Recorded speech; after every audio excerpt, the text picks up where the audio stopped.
اعوذ باللہ من الشیطان الرجیم بسم اللہ الرحمن الرحیم اللہم صلی علی محمد و آل محمد۔ دوستوں السلام علیکم، میں ہوں سید شاہد حسین میسم نہروی اور پروگرام ہے کام کی بات۔ میں قرآن مجید کی چنندہ آیات کو آپ کے سامنے ڈسکس کر رہا تھا۔ آج 8واں پارہ شروع ہو رہا ہے۔ اس کی سورہ انعام کی آیت نمبر 111 سے میں شروع کرنے جا رہا ہوں۔ انعام 111:111 اگر اللہ کافروں پر فرشتے نازل کر دے یا پھر مردے کافروں سے بات کرنے لگیں تب بھی سوائے چند لوگوں کے ان میں سے کوئی اللہ کو ماننے پر تیار نہیں ہوگا، ایمان نہیں لائے گا۔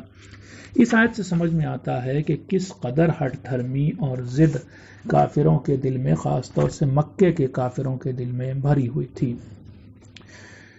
تو یہ قرآن مجید ان کی ضد اور ہٹ دھرمی کو بیان کر رہا ہے۔ انعام 112 اللہ نے انسانوں اور جنات میں سے کچھ کو ہر نبی کا دشمن بنایا ہے، یعنی ہر نبی کے دور میں کچھ انسان و جنات ضرور اس کی مخالفت کے لیے اٹھ کھڑے ہوئے۔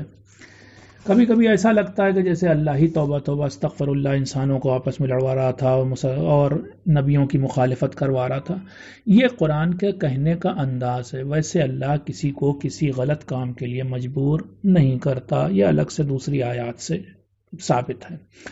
انعام 116 اے محمد اگر آپ اکثریت یعنی میجورٹی کی بات مانیں گے تو دنیا والے آپ کو گمراہ کر دیں گے، کیونکہ وہ تو صرف اپنے گمان اور اندازوں پر چلتے ہیں، انہیں کسی بات کا یقین نہیں ہوتا۔ یہ بات گرچہ کہی گئی ہے پیغمبر اسلام سے، مگر دراصل یہ ہم سے کہی جا رہی ہے کہ ہم اگر میجورٹی کے چکر میں رہیں گے، یہ جو بہت سے لوگ یہ کہتے ہیں کہ اکثریت ایسا کہہ رہی ہے، تو اکثریت اکثر غلط بھی ہوتی ہے، یہ بھی یاد رکھیں۔ آپ کو اپنے یقین پر اور اپنے خود اسسمنٹ پر چلنا چاہیے۔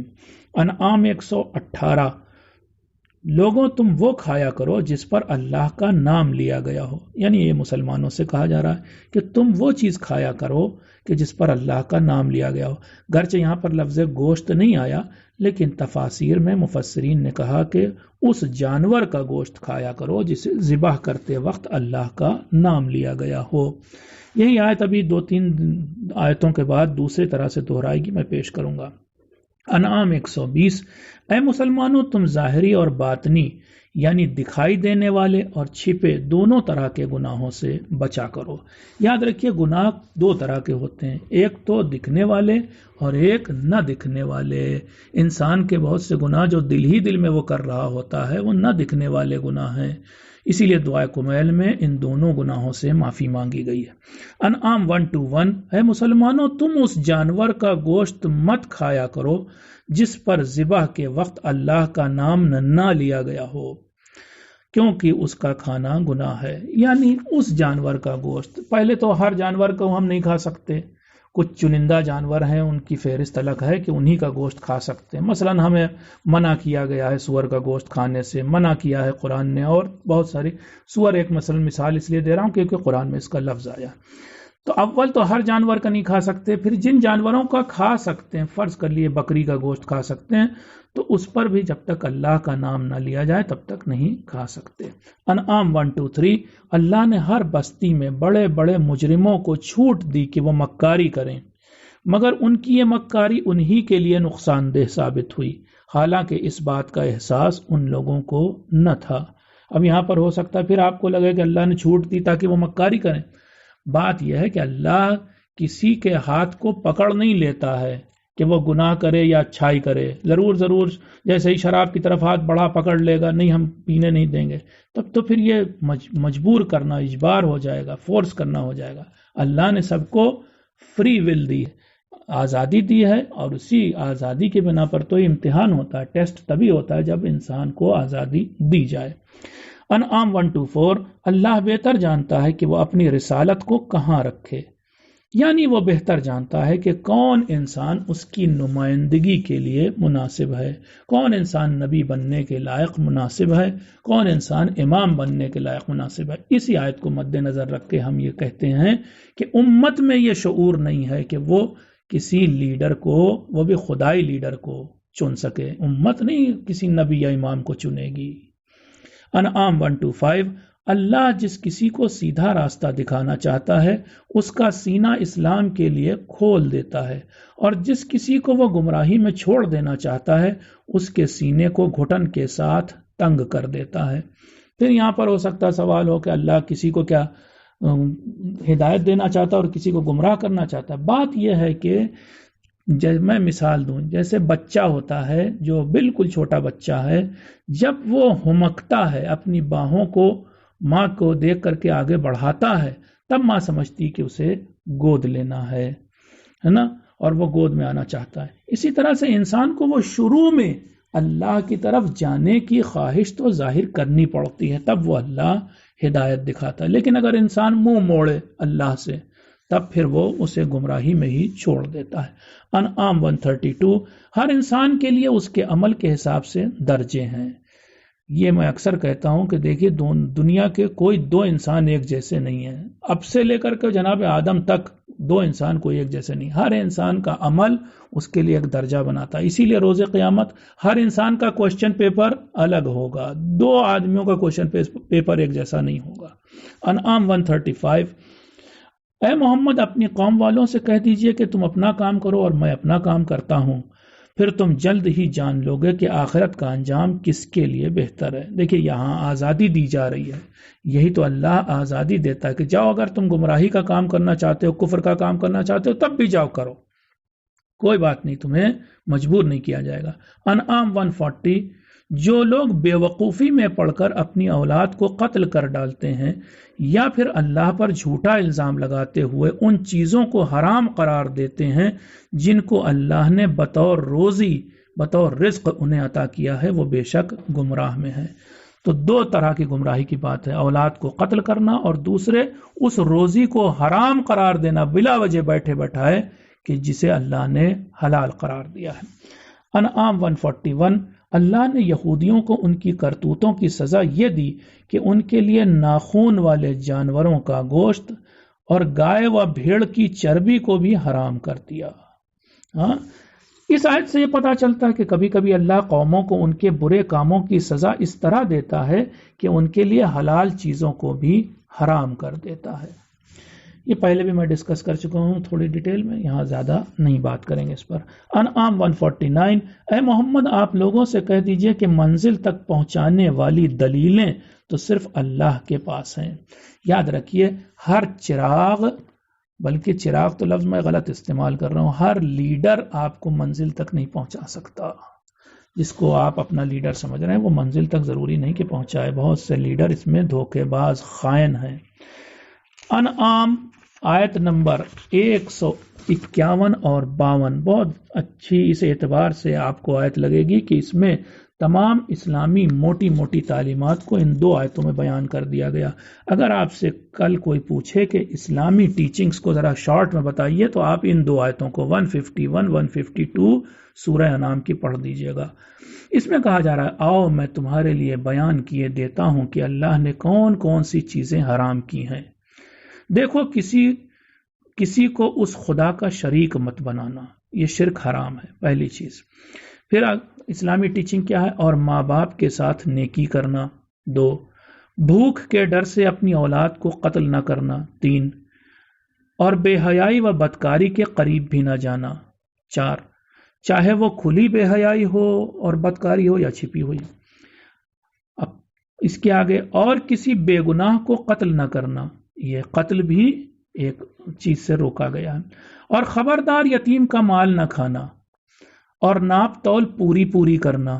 اس کے علاوہ جب بھی کسی کے بارے میں کوئی بات کہنا تو انصاف سے کام لینا، چاہے وہ شخص تمہارا رشتہ دار ہی کیوں نہ ہو، یعنی بھائی بھتیجا واد نہ کرنا، اور اللہ سے کیے گئے وعدے کو پوری طرح نبھانا۔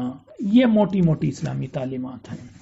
انعام 153 اے لوگوں ایک ساتھ کئی راستوں پر چلنے کی کوشش نہ کرنا ورنہ وہ راستے تمہیں اللہ کے راستے سے دور کر دیں گے۔ پھر پہلے بھی میں نے اشارہ کیا تھا، ایک آج کل بہت بڑی بحث ہے پلورلزم کی۔ جان ہکس ایک بہت بڑا تھنکر ہے انگلینڈ کا، اس نے یہ بحث آج کل شروع کی۔ آج کل کیا مطلب، یہ بھی 25 سال سے۔ تو وہ لوگ اس آیت کو یعنی اس آیت کو نہیں، وہ لوگ پلورلزم کی بات کرتے ہیں اور اس کے جواب میں ہم یہ کہتے ہیں کہ اے لوگوں، ایک ساتھ کئی راستوں پر چلنے کی کوشش نہ کرنا، ورنہ وہ راستے تمہیں اللہ کے راستے سے دور کر دیں گے۔ انعام 155، یہ قرآن بڑی برکت والی کتاب ہے، اس لیے تم لوگ اس کے بتائے راستے پر چلا کرو۔ انعام 159، اے محمد، جن لوگوں نے اپنے دین میں پھوٹ ڈالی اور پھر ٹکڑوں میں بٹ گئے، ان سے آپ کا کوئی لینا دینا نہیں۔ انعام 160، جو انسان قیامت کے دن ایک نیکی لے کر آئے گا اسے اس کا 10 گنا انعام ملے گا، اور جو انسان ایک برائی لے کر آئے گا اسے بس اس برائی کے برابر سزا ملے گی۔ تو کل ملا کر کے اچھائی کا ثواب 10 گنا، برائی کی سزا صرف 1۔ انعام 161، اے محمد، آپ لوگوں سے کہہ دیجئے کہ میرے رب نے سیدھے راستے کی طرف میری رہنمائی کی ہے، اور وہ سیدھا راستہ کچھ اور نہیں بلکہ ایک مضبوط دین اور حضرت ابراہیم کا مذہب ہے جو برائیوں سے بچ کر چلتے تھے۔ انعام 162، اے محمد، آپ لوگوں سے کہہ دیجئے کہ میری نماز، میری عبادتیں، میری زندگی اور میری موت سب کے سب اللہ کے لیے ہے جو تمام جہانوں کا رب ہے۔ یہ توحید کا، یعنی انسان سچ میں اللہ کا ماننے والا، یہ بالا ترین لیول ہوتا ہے کہ جب انسان کی عبادتیں، اس کی نماز، زندگی، موت سب کچھ اللہ کے لیے ہو۔ انعام 163، قیامت کے دن کوئی انسان کسی دوسرے کے گناہوں کا بوجھ نہیں اٹھائے گا۔ انعام 165، اے انسانوں، اللہ وہ ہے جس نے تم انسانوں کو زمین پر اپنا نمائندہ بنایا اور پھر تم میں سے کچھ کو کچھ پر برتری دی، وہ بھی اس لیے کہ وہ تمہارا امتحان لے سکے۔ یعنی ہم ہی میں سے کچھ کو نبی بنایا اس نے جو اللہ کے نمائندے تھے، اور یعنی اس طرح سے ان کو برتری دی، اور ایسا اس لیے کیا تاکہ وہ ہمارا امتحان لے سکے کہ ہم ایک انسان کو اللہ کا نمائندہ ماننے کو تیار ہوتے ہیں یا نہیں۔ آراف، یہاں سے نیا سورہ لے رہا ہوں میں، اور اس کی پہلی آیت جو میں نے چنی وہ 8 نمبر آیت ہے۔ قیامت کے دن وزن تو بس حق کا ہوگا، سچائی کا ہوگا، یعنی قیامت کے دن اور چیزوں کا وزن ہی نہیں ہوگا، کوئی بھار ہی نہیں ہوگا، صرف حق اور سچائی کا بھار ہوگا۔ اس آیت کا ایک ترجمہ اور بھی کیا جا سکتا ہے، اور وہ یہ کہ قیامت کے دن اعمال کو تولا جانا ایک سچائی ہے۔ آراف 8 سے 9، 8 to 9، قیامت کے دن جس انسان کی نیکیوں کا پلہ بھاری رہے گا وہی کامیاب ہوگا، اور جس کا پلہ ہلکا رہے گا وہ بڑے گھاٹے میں ہوگا۔ آراف 11 اللہ نے پہلے تمام انسانوں کو پیدا کیا، پھر ان کی شکلیں بنائیں، اور پھر فرشتوں سے کہا کہ وہ آدم کے سامنے سجدہ کریں۔ آراف 12 نمبر آیت، ابلیس یعنی شیطان نے خود بتایا کہ اس نے آدم کے سامنے سجدہ اس لیے نہیں کیا کیونکہ وہ مٹی سے بنے تھے جبکہ وہ خود آگ سے بنا تھا۔ یہاں پر میں بتانا چاہوں گا کہ امام جعفر صادق علیہ السلام کا ایک قول ہے، فرماتے ہیں اول من قاس فہو ابلیس، جس نے سب سے پہلے قیاس کیا تھا کہ کون سی چیز کس سے بہتر ہے وہ ابلیس تھا۔ ابلیس نے یہ کیسے سمجھ لیا کہ آگ مٹی سے بہتر ہوتی ہے، اس لیے آگ کو مٹی کے سامنے سجدہ نہیں کرنا چاہیے، یہ تو اپنی اس کی سمجھ تھی، ہو سکتا ہے مٹی بہتر ہو اللہ کی نگاہ میں۔ آراف 13، ابلیس یعنی شیطان نے قسم کھائی کہ وہ اللہ کے بنائے سیدھے راستے پر بیٹھ جائے گا اور پھر سامنے سے، پیچھے سے، دائیں سے اور بائیں سے انسانوں کے پاس آئے گا، یعنی انہیں چاروں طرف سے بہکائے گا۔ کچھ لوگ کہتے ہیں اسی لیے اللہ نے یہاں پر شیطان نے 4 طرف تو کہی لیکن 2 سائیڈ اوپر اور نیچے نہیں کہی، اسی لیے ہم زمین پر سجدہ کرتے ہیں اور ہاتھ اٹھا کے دعا مانگتے ہیں کہ یہ 2 سمت جو ہیں اس پر شیطان نہیں آتا، حالانکہ یہ ایک بس کہنے کی بات ہے۔ آراف 19، اللہ نے آدم سے کہا کہ تم اپنی بیوی کے ساتھ جنت میں رہو سہو اور جو چاہو کھاؤ پیو، مگر خبردار اس خاص پیڑ کے قریب نہ جانا ورنہ تم لوگ ظالم بن جاؤ گے۔ اب یہاں پر ظالم کا مطلب دیکھیے میں پہلے بھی بتا چکا ہوں، ظالم کا مطلب قرآن میں بہت سی جگہوں پر گناہگار ہوتا ہے یا پھر خطا کار ہوتا ہے۔ بہرحال تم اپنا، اور ظالم کا ایک مطلب اور بھی بتایا تھا کہ یعنی اپنا نقصان کرنے والا، یہاں پر اصل میں وہ والا مطلب ہے کہ تم اگر اس پیڑ کے نزدیک جاؤ گے تو اپنا ہی نقصان کرو گے۔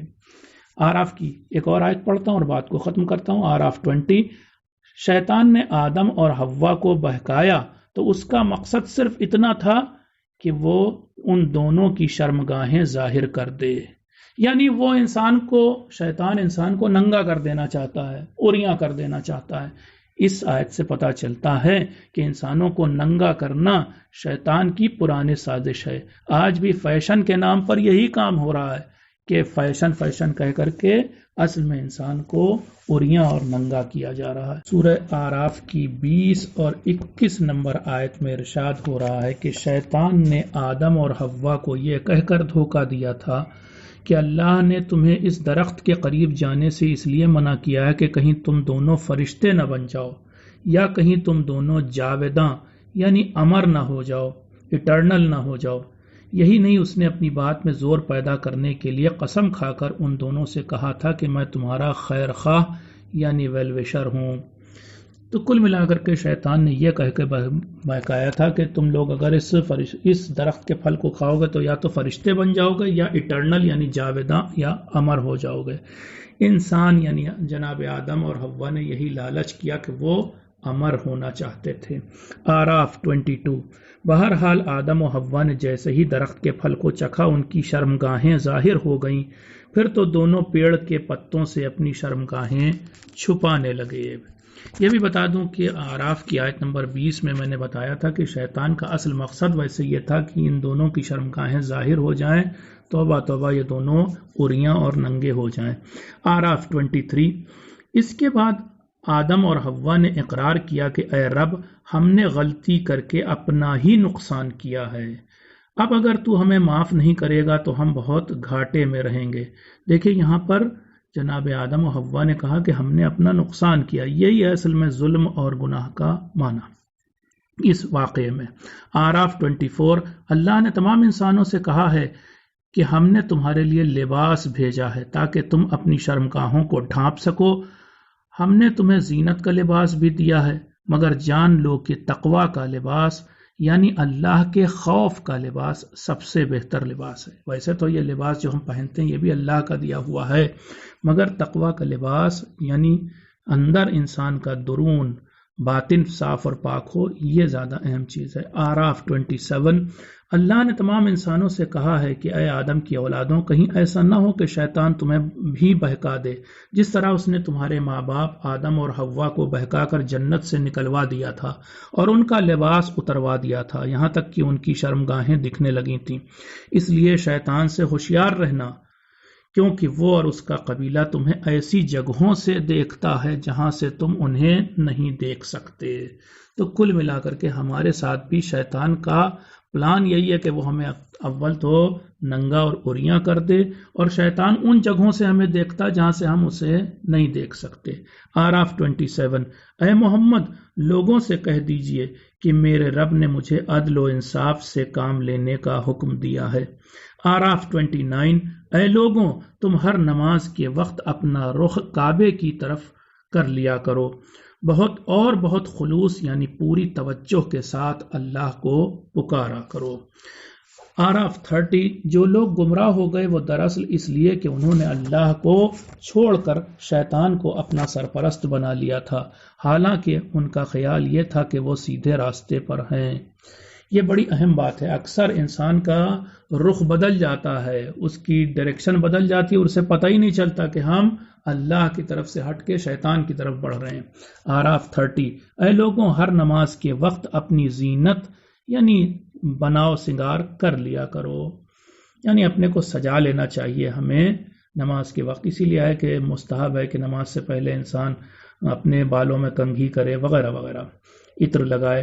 اعراف 31۔ اے لوگوں، تم کھاؤ پیو ضرور مگر نعمتوں کو برباد مت کرو، کیونکہ اللہ ان لوگوں کو پسند نہیں کرتا جو نعمتوں کو برباد کرتے ہیں۔ اعراف 31۔ اے محمد، لوگوں سے پوچھئے کہ اللہ کی اس زینت اور نعمت کو کون حرام کر سکتا ہے جو اس نے اپنے نیک بندوں کے لیے بنائی ہیں، اور یہ بھی پوچھئے کہ کھانے کی صاف ستھری اور اچھی چیزوں کو کس نے حرام کیا ہے۔ آپ لوگوں کو بتا دیجئے کہ یہ نعمتیں دنیا میں تو مومنوں کے لیے مناسب ہیں ہی، آخرت میں بھی یہ صرف انہی کے لیے ہوں گی۔ اکثر ایسا ہوتا ہے کہ ہم میں سے بہت سے لوگ کسی مومن کو اچھا کھاتے یا کسی مومن کا اچھا گھر دیکھ کر کے انہیں یہ ہوتا ہے کہ صاحب یہ دیکھیے یہ ایسے رہ رہے ہیں۔ بات یہ ہے کہ اللہ نے یا کسی نے بھی یہ نہیں کہا کہ ہم اچھی نعمتوں سے لطف اندوز نہ ہوں، انہیں حاصل نہ کریں۔ بات دراصل ہونی یہ چاہیے کہ ہم حرام راستے سے نعمتوں کو حاصل نہ کریں اور حرام راہ میں نعمتوں کو خرچ نہ کریں، حرام طریقے سے نہ خرچ کریں۔ تینوں چیز ہونی چاہیے۔ آراف 33، اے محمد لوگوں سے کہہ دیجئے کہ میرے رب نے صرف ان 5 چیزوں کو حرام کیا ہے۔ نمبر 1، بے حیائی اور بدکاری کو، یعنی چھپی ہوئی برائی یا ظاہری برائی۔ نمبر 2، گناہ کو۔ نمبر 3، بلا وجہ زیادتی کرنے کو، ظلم کرنے کو۔ نمبر 4، کسی کو خدا کا شریک بنانے کو۔ اور نمبر 5، اللہ کے بارے میں ایسی بات کہنے کو جس کا انسان کو علم نہ ہو۔ یہ 5 چیزیں حرام کی اللہ نے۔ آراف 34، ہر قوم کے لیے ایک وقت طے ہے، ٹھیک اسی طرح جیسے ہر انسان کی عمر طے ہے، یعنی جس طرح سے ہر انسان کی موت آتی ہے اسی طرح سے ایک ہر امت، ہر قوم کا بھی ایک وقت آتا ہے جب وہ اس کا زوال آ جاتا ہے، وہ ڈیکلائن کر جاتی ہے۔ تو ہم نے دیکھا بھی، آج بھی لوگ کہتے ہیں کہ بھائی وہ اب یورپ اور امریکہ کا زمانہ ختم ہوا، ایشیا کا زمانہ آیا، یہ ہم لوگ ایسے بھی کہتے ہیں۔ آراف 38، قیامت کے دن جب ایک گروہ جہنم میں داخل ہوگا تو اسی جیسا دوسرا گروہ اس پر لعنت کرے گا۔ اس کا مطلب یہ ہوا کہ جہنمی بھی ایک دوسرے پر لعنت کریں گے۔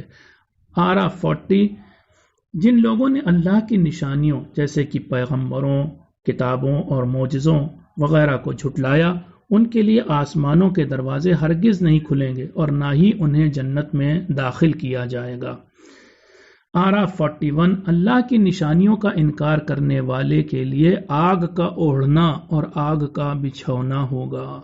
دل کو دہلا دینے والی آیت ہے کہ آگ کا اوڑھنا اور آگ کا بچھونا کیسا ہو سکتا ہے۔ آراف 43، جو لوگ مومن ہیں یعنی اللہ اور اس کے دین کو مانتے ہیں اور نیک کام کرتے ہیں، قیامت کے دن اللہ ان کے سینوں میں موجود اس رنجش اور کینے کو نکال دے گا جو وہ دنیا میں ایک دوسرے کے لیے رکھتے تھے۔ عجیب سی آیت لگتی ہے، یعنی اس دنیا سے لے کر کے اور آخرت تک ہم یہ کینے اور رنجش لے کے جائیں گے اپنے ساتھ۔ یہ تو روز قیامت اللہ ایسا کرے گا کہ ہمارے دلوں کی رنجش اور کینے کو دور کرے گا۔ دیکھیں انسان ہم کیسے ہیں۔ آراف 44، قیامت کے دن جنتی اور جہنمی لوگوں کے بیچ ایک آواز دینے والا آواز دے گا کہ ظالموں پر اللہ کی لعنت ہے۔ آراف 45، قیامت کے دن جنتیوں اور جہنمیوں کے بیچ ایک پردہ ہوگا۔ آراف 46 سے 49 4 آیتیں ہیں۔ قیامت کے دن کچھ لوگ آراف نامی مقام پر ہوں گے۔ یہ ایک مقام ہے کہ جسے آراف کہا جاتا ہے۔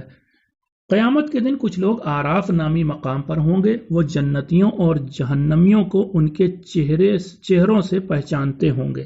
ایسے لوگ جنت میں تو داخل نہیں ہو سکیں گے مگر جہنمیوں کے ساتھ بھی نہیں رہیں گے، اور یہ بھی ہو سکتا ہے کہ ان کی دعاؤں کی وجہ سے آخر میں اللہ ان کو جنت میں داخل ہونے کا حکم دے دے۔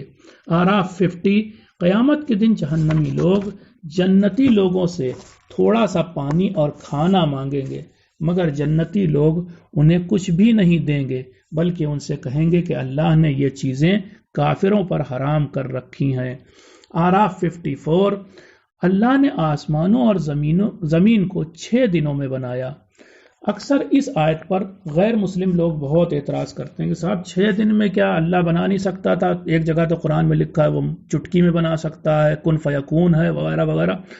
تو جواب اس کا یہ ہے کہ اللہ میں کوئی کمی نہیں، بننے والی چیز میں کمی ہوتی ہے، کبھی کبھی وہ محدود ہوتی ہے۔ جتنی بھی مٹیریل چیزیں ان میں محدودیت پائی جاتی ہے۔ مثال دے دوں میں جلدی سے، ایک باورچی بہت اچھا ہو، اس کے بنانے میں کمی نہیں، لیکن وہ ایک چھوٹی سی پتیلی میں 10 کلو چاول نہیں پکا سکتا۔ اس بننے والی چیز میں اپنی لیمیٹیشنز ہیں۔ اسی طرح اس آسمانوں اور زمین کے بننے میں کچھ چیزیں ایک کے بعد دوسری ہی آنی تھی، ورنہ یہ ایک ساتھ نہیں بن سکتے تھے۔ ہمیشہ اس دنیا میں بیٹا جو ہے وہ باپ کے بعد آتا ہے، پہلے نہیں آ سکتا۔ آراف 55، اے لوگوں اپنے رب کو گڑ گڑا کر اور آہستہ آواز سے پکارا کرو۔ اللہ نے ہمیں دعا کرنے کا طریقہ بتایا، نمبر 1 گڑ گڑا کر اور دوسرے آہستہ آواز سے۔ آراف 56، اے لوگوں زمین کو سدھار دیے جانے کے بعد اس پر فساد یعنی برائی مت پھیلاؤ۔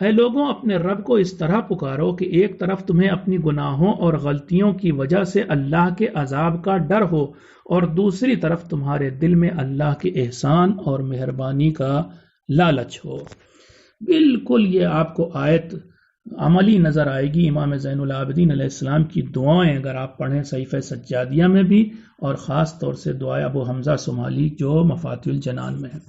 اب میں آراف کی ایک ساتھ چار آیتوں کو لے رہا ہوں، آراف 59، 65، 73 اور 85۔ ان 4 آیتوں میں اللہ کے ہر پیغمبر کا بنیادی پیغام ایک تھا، یہ بتایا گیا ہے، اور وہ یہ کہ وہ تمام انسانوں سے کہتے تھے کہ اے لوگوں اللہ کی عبادت کیا کرو کیونکہ اس کے سوا کوئی عبادت کے لائق نہیں ہے۔ اس سورے میں 4 پیغمبروں کی بات آئی ہے، ایک حضرت نوح، حضرت ہود، حضرت صالح اور حضرت شعیب۔ آراف 60، 66، 75، 88، اور یہاں بھی 4 آیتوں میں یہ بتایا گیا، یہ 4 ہی پیغمبروں کا ذکر ہے۔ ہر پیغمبر کے زمانے میں مالدار اور طاقتور لوگوں نے ہی اللہ کے پیغام کی مخالفت کی اور اس کے پیغمبر کو ستایا۔ ہر پیغمبر کی مخالفت کرنے والے لوگ پیسے والے لوگ، سردار، ایلیٹ کلاس ہوتا تھا۔ آراف 60، 67، 82، 88، ہر پیغمبر کے زمانے میں مالدار اور طاقتور لوگوں نے ہی اس پیغمبر پر جھوٹا الزام لگایا اور اسے ستایا۔ مثلا کبھی کہا کہ آپ بھٹکے ہوئے ہیں، کبھی کہا کہ آپ بیوقوف ہیں، کبھی کہا کہ اگر آپ اپنی باتوں سے باز نہیں آئے تو ہم آپ کو بستی سے نکال دیں گے۔ آراف 75، حضرت ہود کے زمانے میں قوم کے جو مالدار لوگ ایمان نہیں لائے تھے وہ ان غریب اور کمزور لوگوں کو بھڑکاتے تھے جو ایمان لا چکے تھے۔ یعنی ہر دور میں تقریباً ایسا ہوا ہے کہ بڑے لوگوں نے چھوٹے لوگوں کو سیدھی راہ سے ہٹانے کی بڑی کوشش کی ہے۔ آراف 80، لواط یعنی ہندی میں کہیں سم لینگکتا یا ہومو سیکشولیٹی کو دنیا میں سب سے پہلے حضرت لوط کے زمانے کے بدکار لوگوں نے شروع کیا تھا، اس سے پہلے یہ برائی دنیا میں نہیں پائی جاتی تھی۔ آراف 64، 72، 78، 84، 91، یہ 5 آیتوں کا نچوڑ میں بتا رہا ہوں۔ سورہ آراف کے اس حصے میں 5 پیغمبروں کی قوموں پر آنے والے عذاب کا ذکر کیا گیا ہے۔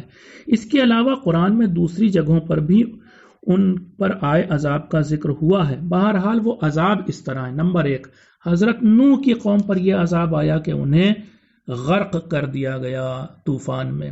نمبر 2، حضرت ہود کی قوم جسے قرآن نے قوم عاد کہا ہے، اس پر عذاب یوں آیا کہ اللہ نے ایک کالے بادل کو ان کے اوپر بھیجا، اسے دیکھ کر بارش کو ترسی قوم یہ سمجھی کہ یہ پانی کا بادل ہے، اور اس لیے وہ لوگ کھلے آسمان کے نیچے آ گئے، مگر بادل نے بجائے پانی برسانے کے پتھر برسا دیے، اور پھر بہت زور سے آندھی چلی اور لوگ ہوا میں اڑ کر اونچائی سے گرے اور مر گئے۔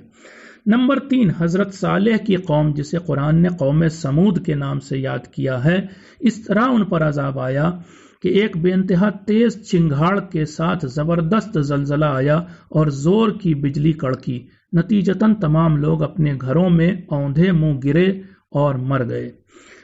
نمبر 4، حضرت لوط کی قوم پر عذاب اس طرح آیا کہ پہلے تو آسمان سے پتھروں کی بارش ہوئی، پھر اللہ نے زمین کو الٹ پلٹ دیا، نیچے کا حصہ اوپر، اوپر کا حصہ نیچے۔